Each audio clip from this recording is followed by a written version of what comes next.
Yo, what's going down, everybody? It is Straight Outta Boston here, aka the King of Boston, and today we have episode 41 of the Detroit Pistons Association. And as you guys might have read in the title above, yes, this is the last Detroit Pistons Association episode. Now you guys are probably wondering why, and I'll explain it. It's pretty quick, pretty simple, nothing really much to it. I accidentally overwrote the save file for the Pistons Association, plain and simple. I was doing like a simulation association with one of my friends, and I just accidentally saved over it. I didn't mean to, but you know what, things happen, and I really do apologize. So this will be the last Pistons Association episode. Hopefully it'll be a good one. This is round 1, game 4 of the 2015 NBA playoffs against the Washington Wizards. It's kind of a quick I'm just giving you a quick really backdrop of what's going on and stuff. But anyway, I do just want to talk about my plans for the future in terms of 2K13 associations. I'm going to be signing up a new association. I'm not going to spoil what team it is. I may have hinted at it on Twitter. But anyway, it'll be up about 8 p.m. tonight, the first episode of that. It'll be just a brief introduction episode, no gameplay. Won't be any gameplay till next Friday, which it's basically just going to take over the slot for my Pistons Association. So my association fans, do not fret. I will still be posting NBA 2K13 association videos.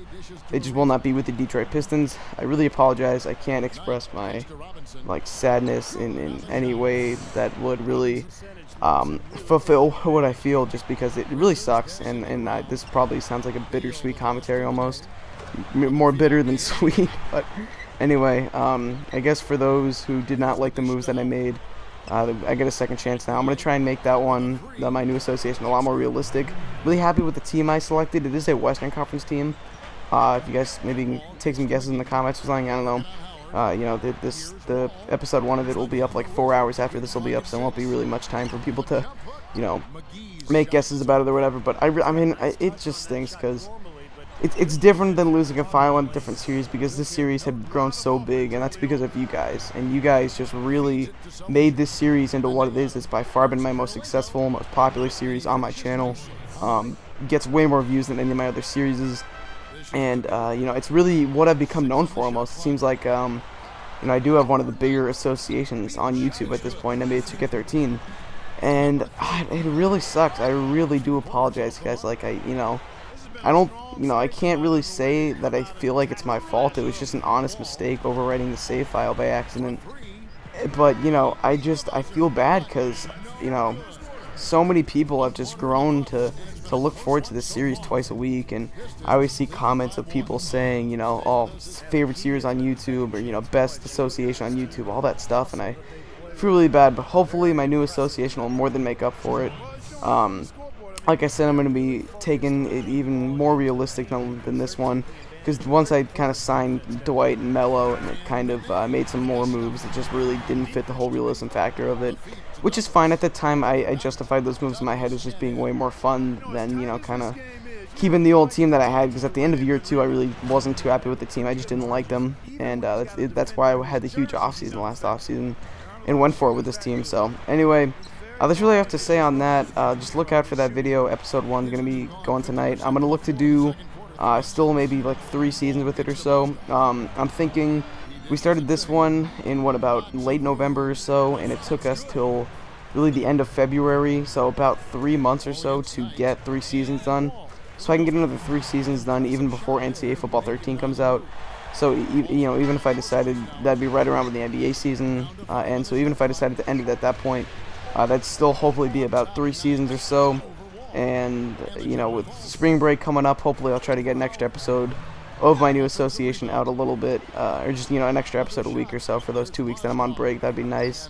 You know, I'm going to try and move a little bit faster than that, just that we can kind of, I don't want to spend, you know, 10 episodes in year 1 or whatever, because it is going to be a rebuilding project, and, you know, restarting, it really stinks to go back to year 1, go back to the drawing board, all that, you know, good stuff, all those things and stuff.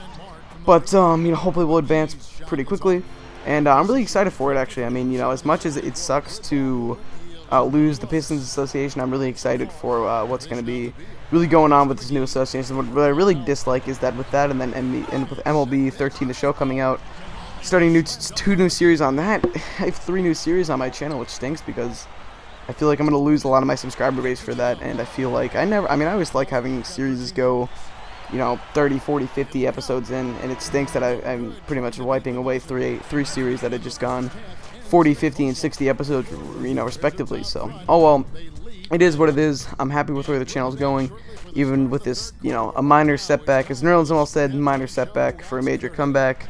This is just a minor setback for not really a comeback, but just for the plan as it was, of just, going on with 2K associations and all that. But anyway, like I said, I'm not going to dwell on it too much longer. I do apologize. But let's get into this gameplay. Really, going to be the last Pistons association gameplay.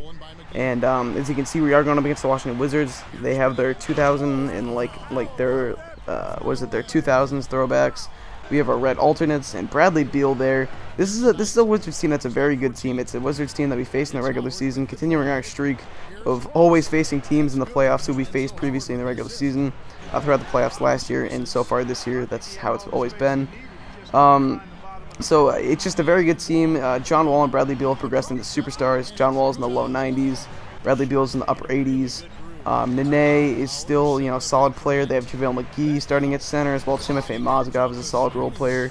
Tony Douglas is a good backup point guard, has progressed a little bit. It's just a very good team that, if they played in 2012, 2013, we'd probably think of them as a 30-win team at most. But just because of the way they've progressed and because they've progressed successfully and built some solid role players around them, it's a decent team. And anyway, Thomas Robinson running the break here. He had a really big game. He's going to find the rarely used Doug McDermott. We do have a Doug McDermott spotting with Carmelo Anthony out with that sprained shoulder, as you guys might have remembered from the last episode. We had an open roster spot. We put in Doug McDermott there. We're not giving him too many minutes. I gave Terrence Ross the starting spot today and moved Shabazz Muhammad to the 3, which is a place that I think he's going to play in real life instead of the shooting guard position in the NBA. But that's just my personal opinion. I just think he's a little too slow, and I just think he fits better in the small forward position, even though he is a little bit undersized for that. But either way, I gave Doug McDermott probably like 5 to 10 minutes, and he had like 5 points. He had that 3 as you saw there. So I like Doug McDermott. He's a fun player to use, good shooter. He just doesn't really, fit in with the team. Honestly, Corey Maggotti's just a better version of Doug McDermott. But anyway, nice jumper right there. And now it is 90 to 85. We're down by 5. Brandon Knight with the ball. He's going to give it to Dwight in the post. Dwight is going to get doubled, kick it out to Brandon Knight for 3. And that one is cash out. 22 points and 9 assists for Brandon Knight. Now Terrence Ross going around the screen with a nice right-handed layup. That's something good you want to see out of Terrence Ross. Really, the only hole in his offensive game is finishing tough contact layups. He can dunk, he can shoot threes. Obviously, he's not the best pull-up jump shooter or whatever, but that's not really how we need to use him at this point. He's not really a shot creator, so we don't need him to be. But finishing around the rim like that with those tough contact layups is good to see. But anyway, we're on a 12-4 run, 97-94. Muhammad with a sick up and under right there.